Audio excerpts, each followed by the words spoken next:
And this is today's agenda. We will talk about the Foundation strategic plan, the Healthy Births funding opportunity itself, the nuts and bolts of the rubric, the application, the letter of intent, and then we'll get into Q&A.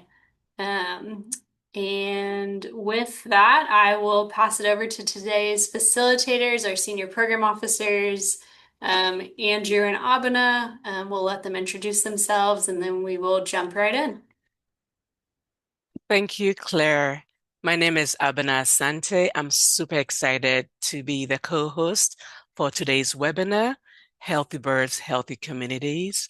And I'm turning it over to Andrew to introduce himself.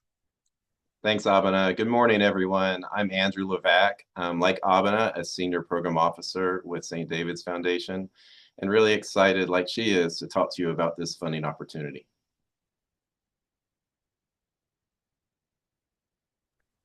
All righty. So you all know that the foundation um, released a new strategic plan last year, Pathways to Health Equity, and the foundation is super excited about this strategic plan because it reflects a new way of working for us. So the goals of these strategic plan are three and they're intersectional.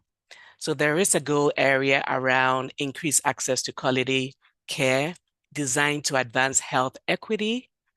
It also intersects with goal three, equipping communities to achieve their health priorities for this particular funding opportunity on Healthy Birds, Healthy Communities. The second goal area, goal two, is the goal area focusing on economic stability.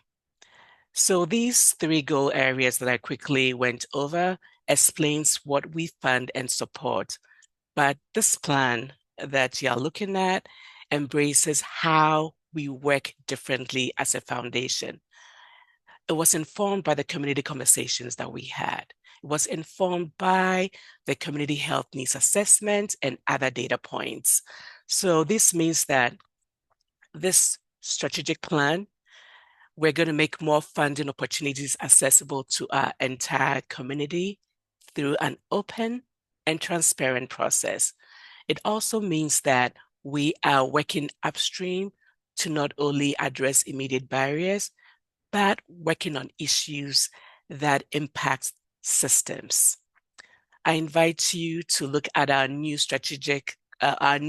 revamped website. It's user-friendly, and you can get a whole lot of additional details about our strategic plan. And if you haven't already done so, please sign up for our newsletters. So this new funding opportunity, Healthy Births, Healthy Communities, that we released July 1, is very meaningful to me. The direction of the foundation as a whole is really meaningful. We are responding to community. We are responding to what the data says. But as a woman, as a Black woman, as a mother of two daughters of childbearing age, the Healthy Births, Healthy Communities funding opportunity is personal to me. You realize that as we talked about the three goal areas, it has some intersections. And so the foundation's work is intersectional. I talked about how goal one, access to quality healthcare, intersects with goal three. And there are dotted lines even to goal two, the part about economic stability.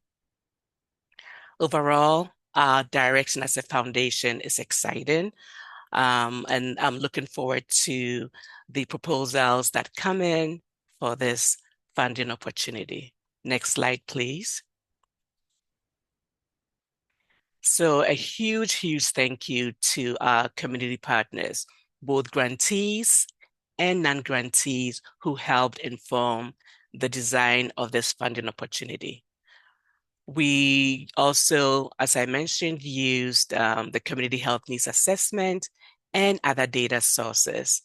We heard so many things from the information that we had through the community conversations. We heard about historical trauma, community trauma, distrust of systems that work against people and communities experiencing inequities. So we thank you for being honest and transparent and sharing your insights and thoughts with us. Thank you. Next slide. All right, so I'm turning it over to Andrew, who's going to talk more about this exciting funding opportunity coming up. Thanks, Abhina. I'm sure you've all looked at the funding opportunity. It's on our website. And I'll just share a little few reflections about it with you.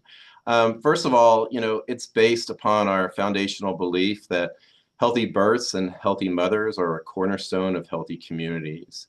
And also recognizing that within that, there are alarming racial disparities around birth and maternal health outcomes, particularly for Black women.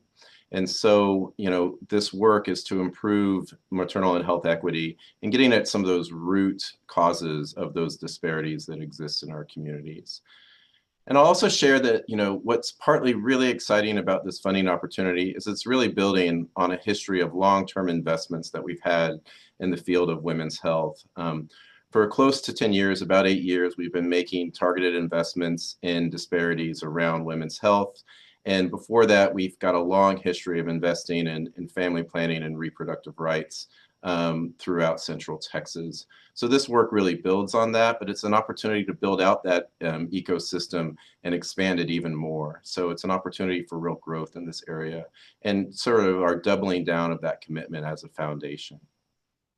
As Abhina said, this open call was informed by a lot of conversations that we had with community leaders, grant partners, other organizations who do work in this space. And it really informed that call, and we took that really seriously. And I just want to share a few reflections on what did we hear that sort of informed this open call. We heard some really compelling things. We heard a clear call for safe, high quality, respectful care throughout pregnancy, birth, and postpartum. We heard a need that work must be culturally responsive and community driven. And we heard the need to build out a maternal health ecosystem that provides care in clinical settings, community settings, and includes the voices and leadership of those with lived experience, particularly those who are most impacted by those disparities in birth and maternal health outcomes. So we're really proud that those reflections and priorities are reflected in this call and reflected in the rubric from which we will sort of assess and score the proposals. Next slide. So just a little bit about the funding overview itself and some particular things within this call. Just wanted to share that the award amount is and sometimes we have a set amount of funding that each organization is eligible for. That's not the case in this proposal. The award amount will be based on the scale of the proposed project that an organization sets and the potential for impact that they demonstrate in it, and the organization's annual budget, and somewhat relative to the size of an organization. An organization is welcome to submit what they feel is needed to carry out the scope of work that they propose, but ultimately the foundation may make a determination of if that proposal is in line with the scope of work proposed. And then there are just some considerations for what we can fund across all proposals, because as you can see, our organizational budget for this funding is up to $7 million across all grantees. So while theoretically you could ask for $7 million, that's not a likely outcome for your organization, as you would understand, because we are supporting an ecosystem, a large number of organizations who can all work together towards continuing to build a movement of work around maternal health and birth equity. The award will be a one-time flexible grant. And so just to clarify what flexible means that the awards will be directed what has been proposed in the application. It's not an unrestricted grant. It's dedicated to the work that you propose, but it's flexible in that any line items you have in your budget, we recognize may need to change. You may need to pivot within your work to achieve the goals that you're trying to do. And we are giving maximum flexibility for organizations to make those adjustments without requesting approval from the foundation to do that. And those changes can easily be reflected in updates and annual reports. The term is for 24 months, 2-year grants. As I mentioned, up to $7 million across. And reporting is fairly simple, just 2 rather simple annual reports. But I think the real, the onus on our partners is that, as we mentioned, we are trying to build an ecosystem of partners who are working towards this work. So we will require participation in quarterly cohort meetings to really understand the intersections of each other's work and ways that this work can work together as a movement from the various approaches that it's doing in the community. Looking for collaboration, referrals, collective action. Next slide. Just some key dates, and these are reflected in the funding opportunity itself, but we're already open for applications. We've received letters of intent. You are welcome to submit one as early as today. The deadline for letters of intent, which Abena is going to talk a little bit more about in a moment, is at the end of this month on July 28th by 5 p.m. on the 28th. But you can submit one sooner, and we would really encourage you to submit one as soon as possible, because the sooner you submit an LOI, the sooner you'd get a response from us of whether you're invited to submit a full application, and that will give you more time to complete the application by that deadline, which you can see there is August 15th, 2025, again at 5 p.m. Central Standard Time. You would then hear back if you've been invited for an application by mid-September of the funding decisions. Everyone will receive information regardless if they've been approved or not funded by mid-September. And then funding over 2 years begins October 1st, 2025.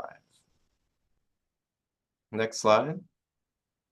All right, so I'm going to pass it over. I told you Abena is going to tell you about LOIs, and now she's going to tell you about LOIs. Thank you, Andrew. And before we get into what and why of a letter of intent and LOI, you have to know whether you're eligible or not to apply for this funding opportunity.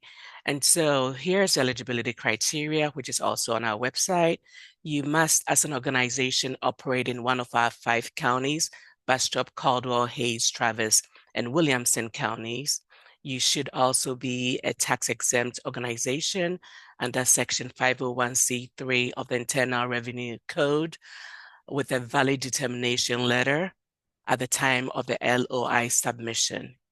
In addition, a public or government entity, be it county, municipality, public health department, university, public school, it's also eligible, as well as using a fiscal sponsor that is a tax-exempt 501c3 organization. Another eligibility criteria is that you must show that you are serving historically marginalized pregnant and postpartum women, especially women of color here in Central Texas, in the 5 counties that I mentioned, in one or more of those 5 counties. And finally, you must demonstrate a practice of working in collaboration with partners to improve the maternal health ecosystem, including clinical and non-clinical. So, talking about what and why of a letter of intent. As I mentioned previously before our new strategic plan, we had a process where we invited organizations to apply. This new LOI process allows organizations that we don't know of have an opportunity to apply for funding to get funded for their process. So it's a transparent and equitable process. And the LOI, in all honesty, also conserves time. The LOI is a short screening tool, so you don't have to submit a full proposal and waste hours and hours composing a proposal. When an LOI to the funder can let you know ahead of time if you're advancing to submit a full proposal for you to spend the time writing a full proposal. So the LOI also allows us to hear from you on those high-level ideas that you are seeing or you're doing in your community. And once you know what you're proposing to us, the foundation in your LOI, it shouldn't take you more than 2 hours to quickly do that and then send it to us. We are committed in letting you know within 5 days after you submit your LOI, whether you're advancing to the full proposal stage. We are doing something differently this time. We are using a rolling LOI, and a rolling LOI will allow you to get that response like within 5 days, and then you can get an earlier head start in your proposal if you're advancing, and you have a longer period in which you can write and submit your proposal. The deadline to submit the LOI, as Andrew mentioned, is on the 28th, July 28th at 5 p.m., not 11:59 a.m. So please make a note of that.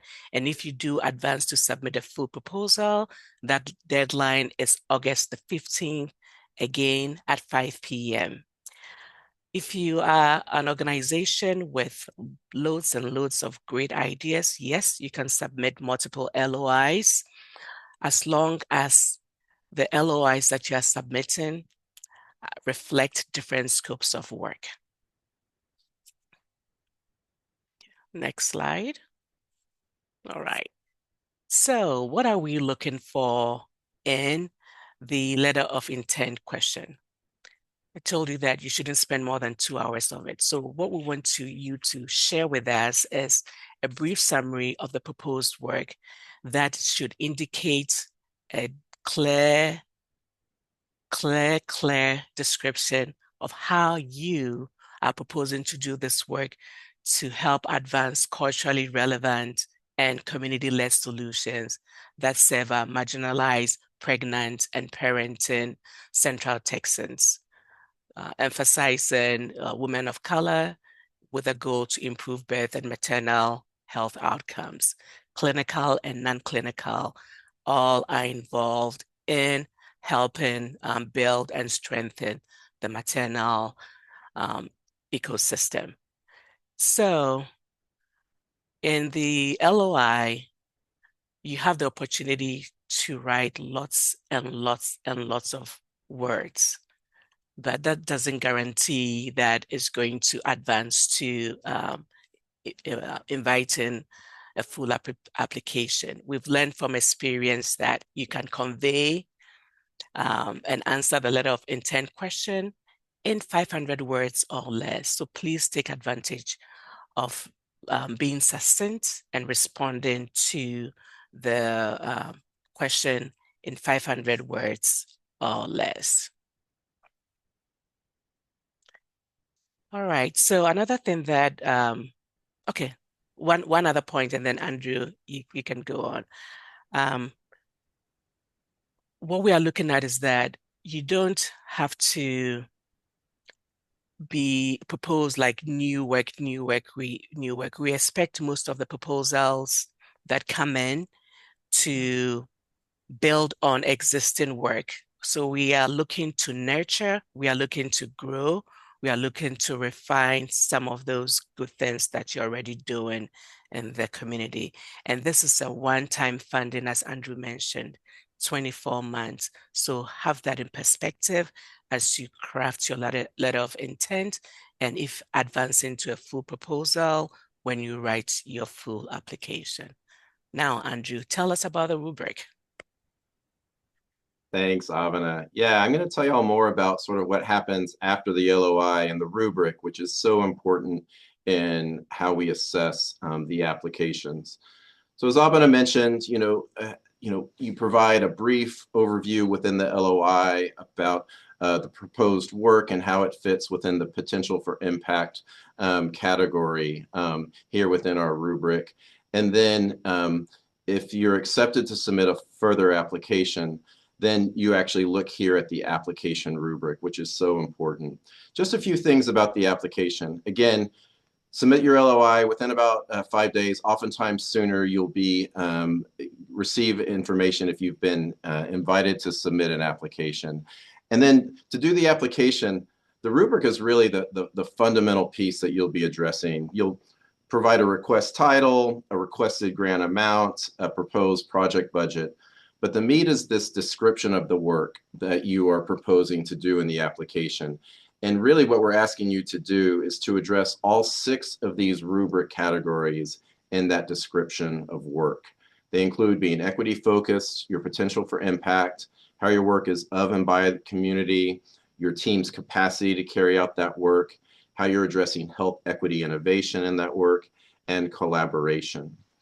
You can find a lot of information about how we define those terms in the funding opportunity. They start on page 5 of the funding opportunity. So there's a detailed piece of what the application rubric looks like.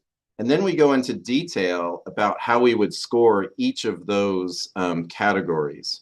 So I really encourage you to take some time to really walk through that rubric and look at what are we asking for, what are we looking for. We're trying to be very clear about the criteria that we use in each of these rubric categories to best assess your work. The other thing I'd say is this is a real opportunity to, in an exciting way, tell us about the work that you're doing, right? To share your experience around each of these areas, to really brag about your work, to make the case about what you're learning, about the work that you're doing.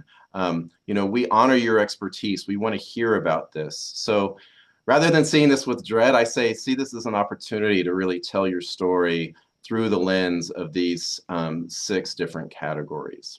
But this is really the meat of the application and very clearly an opportunity for you to say it. The other thing I want to say about this is that, a lot of times you may think, oh, the foundation must know that we do this work and how we do this work. And of course, they know that we're of and by a community and that we have this great capacity. And what I'll say is, Abena may know that, but Abena may not be the one who's reviewing your application. The application is reviewed by a team, and different folks see different applications. So what I'd really encourage you is to tell your story. And we oftentimes say that we need for you to say the work that you do, show the work that you do, so we can score the work that you do. So say it and show it so we can score it. So really tell your story. Don't assume that whoever is reviewing this knows about all of the amazing work you do. So go ahead and share that and tell us so that you can get those maximum points. The other thing that I would encourage you to do is after you've written your application, have someone else from your team or a partner or a board member or some ally of yours review what you've written and compare it to the rubric and see, did you hit all the points? Because there may be a rubric category that you didn't fully address. And my tip to you is to go ahead and address that. All right, some more tips. Next slide. So as I mentioned, scored by a team. The rubric is our main decision point that sort of helps us analyze the relative merits of different proposals. And the proposals are done through our giving data portal on our SDF website. So if you go through our website, there will be a link to the portal where either you're already registered or you can register and then submit your application through that. So don't email us a PDF of your application. Use the technology that's there through our website. A few tips, I already mentioned a few. One is that Abena mentioned our strategic plan. It really guides this call, and there are principles about what we value as a foundation in that strategic plan. So we really encourage you, go to our website, pull down our strategic plan. It's relatively short. Take a look at it and think about how, what are the ways that your work embodies the values and the objectives and goals of that strategic plan that will help you in framing your work. Read the applications carefully and fully, and as I mentioned, particularly the rubric descriptions and the scoring criteria for the rubric. So using that rubric to inform your responses. As I mentioned, say it and show it so we can score it. And then we have some online frequently asked questions that are connected to this funding opportunity. So if you click that, you can that'll provide some more information for you. We will also answer your questions about this through the webinar. Just a note, make sure that you use the Q&A box at the bottom to ask those questions. We already have a few, so feel free to enter them in there. Don't enter them in the chat. And then if you have other questions, you can always get them answered at questions@stdavidsfoundation.org. That's the best and most fast and most monitored way to get a question answered. You know, you could ask a staff member at St. David's Foundation, we'd be a little slower to respond. Go to questions it'll get tracked quite quickly. All right, those are my tips. Next slide. All right. Thank you, Andrew and Abena. Now we are going to move into the Q&A portion of the webinar. Like Andrew said, please utilize the Q&A feature and submit any questions. And then if you have technical issues, please chat SDF Tech. And then we will start with some questions from the registration and then kind of go from there to the Q&A feature. And thank you to those of you who submitted questions during the registration. The first one is for Andrew. Are there any restrictions on what the funds can be used for? Thanks, Claire. Yeah, the funds, they aren't unrestricted. They are restricted to the goal of what you propose in the application. So to that extent, they are flexible, as I mentioned before. Any funding for this open call is to be used towards the application of the work that you propose, that proposed description of work broadly. What we do recognize, as I mentioned, is that if some strategies change, if some approaches change midstream while you're doing this work, we are absolutely supportive and actually encourage that. So we don't want you to be sort of burdened by the budget that you create, but the objectives of your work that you're proposing to address maternal health and birth equity are how we want you to use these funds in the 5-county area that we serve, which again is Bastrop County, Caldwell, Hayes, Travis, and Williamson County. Great, thank you. This next one is for Abena related to collaboration. Are collaborative applications allowed in this opportunity? How does collaboration work for healthy births, healthy communities? That's an excellent question. There is a rubric category on collaboration, and we are interested in supporting organizations that are strengthening the maternal health ecosystem in clinical and non-clinical spaces. And so, yes, collaboration is very important in this work. And so we also know that, the work and the systems are all interconnected. It's an interconnected web of systems and factors. So it's important that there is collaboration to address all those factors that influence moms having healthy babies and children growing up healthy here in Central Texas. Thank you, Abena. Andrew, there are multiple open calls at St. David's Foundation right now. Healthy births, healthy communities, and culturally responsive mental health support. Can my organization apply for both open calls? Thanks, Claire. Great question. Yes, you can, with a few caveats to that. You are certainly welcome to apply for both open calls that Claire mentioned, the one around that we're talking about today, healthy births, healthy communities, and culturally responsive mental health supports. And we recognize that these two issues are are linked in their relevance to each other.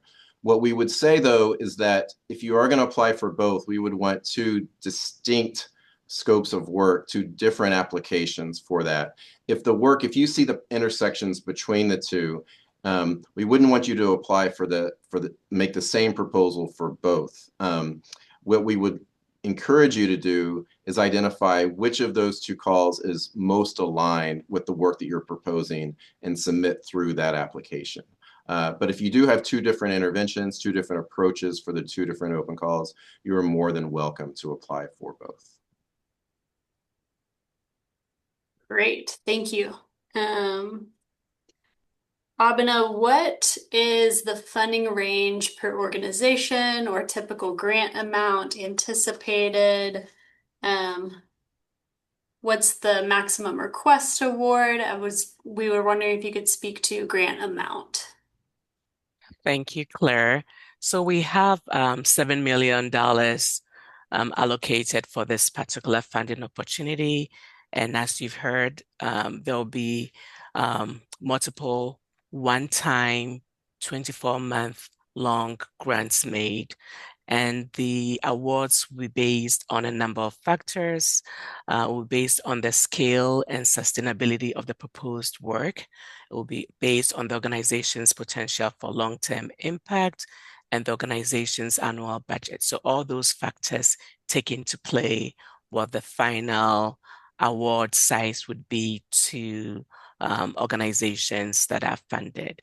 So what we would like to say is that we encourage you to determine your request based on how much your project or program will cost to implement over 2 years. So what is a reasonable amount that is needed for you to implement your proposed project, and ask for that amount? Thank you. Abena, relatedly, are we looking for a certain length for proposals? 1 year, 2 year, 3 year? When you say length for proposals, are you talking about the duration of the grant, the project? Yes, I believe the Okay. duration. Yes. Yes, 24 months beginning in October 1, 2025. And 2 years after that is when it concludes. Thank you. And what we plan to do is with grants that are awarded, we will provide funding in 2 tranches, year 1 and year 2, for most organizations if they meet all the financial eligibility guidelines here at the foundation. Thank you. Andrew, would you please review the eligibility for LOIs? Absolutely, Claire. You bet. Abena mentioned it, and I mentioned a bit about it. So let me pull it all together for you. First one is operating in one or more of the 5 Central Texas counties. So that's Bastrop, Caldwell, Hayes, Travis, or Williamson. It can be more than one of those, but it needs to be within that 5-county area.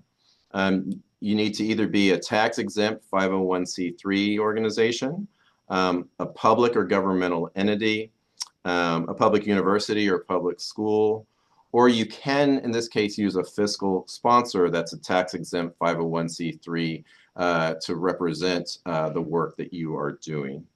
And then we want to make sure that to be eligible for this call that you are serving historically marginalized pregnant and postpartum women, especially women of color in Central Texas.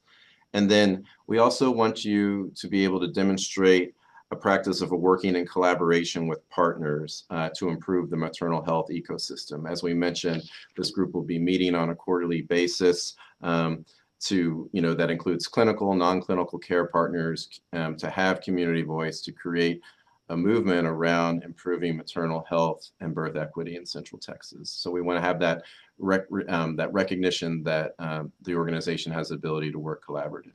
Those are the eligibility. And then there's one little caveat. So although collaboration is important, you don't have to be a collaborative to apply Yes. for this particular funding opportunity. yes, a single organization can apply. It's just that we hope that you work collaboratively and Mm-hmm. some demonstration of that. Yeah. For Andrew, wondering if you could speak a little bit more to the rubric regarding potential for impact. Um, does that mean numbers served or achieving goals? How does St. David's define each category in the rubric? Great. So the definitions for each rubric are in the call, and then we specifically go into, once we share that, the details of how we would score them. What I would say about potential for impact, and I saw a little bit in the chat about, are we talking about numbers served? We're talking a little bit about numbers served in terms of like, is this a compelling and way to serve a number of folks? But we're really looking, if you look at the rubric, we're looking for, is your intervention culturally relevant? Are there community-led solutions? Are they serving the right individuals, pregnant and parenting marginalized Central Texans, especially women of color? And is that intervention designed to improve birth and maternal health outcomes? The size and scale of that work is much more about the proposed budget, and does that sort of match with the size and scale. But what we really care about is, what are you trying to achieve? What's your pathway to achieving that? Is that feasible? Is that compelling? Who are you serving? Is it culturally relevant? Is it rooted by those with lived experience? Is it culturally relevant? Is it community led? Those are really the fundamental pieces that we're looking for in your potential for impact. And then part of that is, yes, does it have the ability to serve those in most need? And that can include, numbers of folks served. Great, thank you. Abena, is addressing maternal mental health or behavioral health an acceptable proposal theme for this open call? This is an excellent question because it has intersections to the culturally responsive mental health support. And so what I will ask the potential applicants to do is to really look at the call requirements for both culturally responsive mental health and maternal health equity and make the best case as to what will be a better fit. The team reviewing both open calls are very much aware of the interconnectedness and intersection of these two open calls. So make your case. Thank you. Andrew, if a project was previously declined through an earlier funding opportunity, could we propose it again if it is in alignment? Absolutely. Absolutely. We would encourage that. Sometimes organizations propose something from a previous funding opportunity, and it wasn't quite as much of a fit, but it may very well be a fit in this case. It may need a little adaptation, again, based on the specific nature of this call. And so we would encourage you to think that through. Again, think about the rubric and what you're proposing. Maybe it needs a little bit of slight adjustment, but there is no penalty, no bias about something that we have not funded in the past. We would really encourage that. We want to hear as many ideas as possible and very open to them. Thank you. We have some time left. If there are any questions that we haven't answered, please submit them in the Q&A. We'll wait a minute or two, and then if not, oh, thank you. We will move on and wrap things up and give us some time back.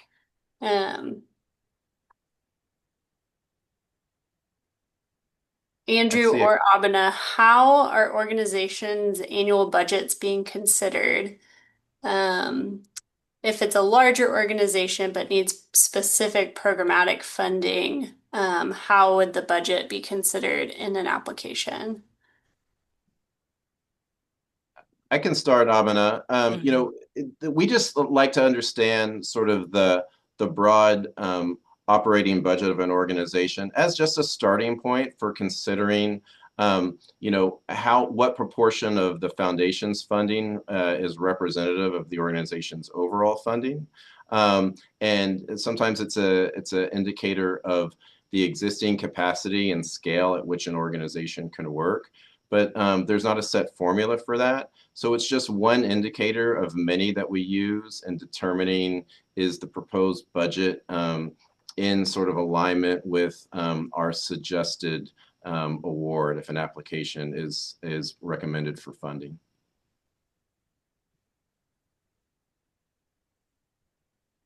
Thank you. Do services need to be provided within the 5-county area? Yes. Bastrop, Caldwell, Hayes, Travis, and Williamson counties, one or more of those counties. That is our service area. Thank you. Maybe a question for both of you. Can our organization score well on the rubric and still not be a fit? I would think not. I mean, the rubric is really our primary piece of assessing. I mean, what I would suppose is that I would imagine there's a lot of competition. So there might be a lot of organizations that score well on a rubric, and we only have $7 million to dedicate. So in that case, I guess I would say that we get a lot of great applications at the foundation for all of our funding opportunities, and we always have to make very painful, difficult decisions. So, oftentimes you can have a very good proposal in the nature of just how many strong proposals there are, make it a difficult decision for us. But overall, if you have a strong score on your rubric, you will be very seriously considered for funding. Thank you. Let's see.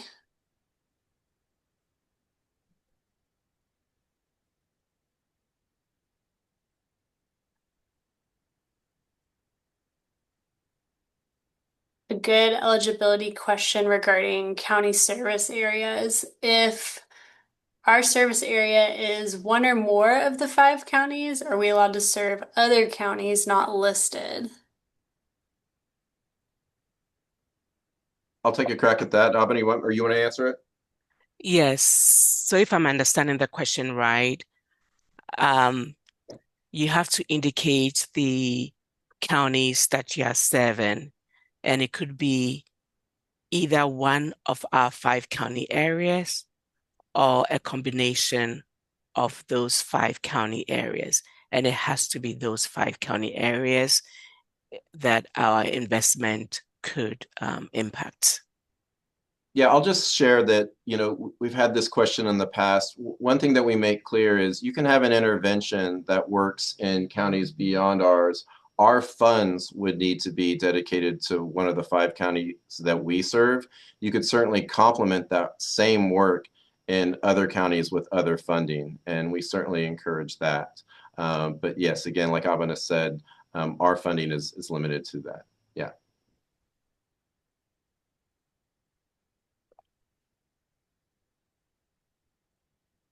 Thank you.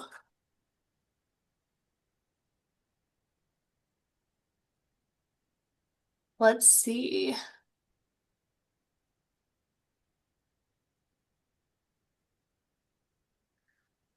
Kind of related to new proposals versus existing work.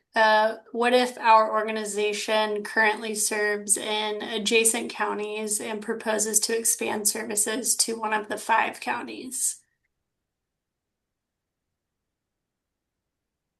Yeah, I can Andrew, answer that. yeah. Oh, go ahead. No, I said, Andrew, you want to take a crack at that? I'm tossing Yes, it I to you. can. Yes, we're open to organizations that want to expand into the 5 county area. What we would want to see is, do you have a history of working do you have a presence already in our 5 county area? That is very important to us. And the of and by community score, we would want to understand that you have the right connections to this community, to the communities that you propose serving in our 5 county area.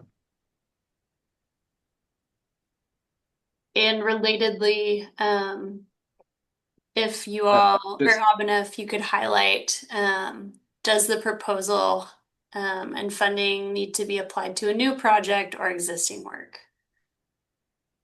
We talked about how we are looking at this body of work to nurture, to grow, and to build existing work. So it could be something new, but is it building what you are already doing? Great, By the way, thank I you. just wanted to go back one to that question I answered before. I kind of mentioned it, but I want to highlight it. In the eligibility, um, to be eligible, you must be operating in one or more of those counties that we serve. So if you have no history of operating in any of those counties, you would not be eligible. But if you do have history and you're looking to just bring this intervention to a place that you're already working here, you would be eligible. But we do want organizations that are currently operating in our 5 county area. Um, Regarding the flexible funding nature of the grant within the budget, are facilities and administrative costs allowed? Is there a limit, a percentage? Maybe speak to budget specifics Yeah. and breakdowns? Those line items are allowed. If they were, we would want to just see what the allocations are, but we are supportive of the costs that organizations have for doing business. We would just want to make sure that they're in reasonable alignment, the difference between sort of your operational costs and your administrative and supportive costs.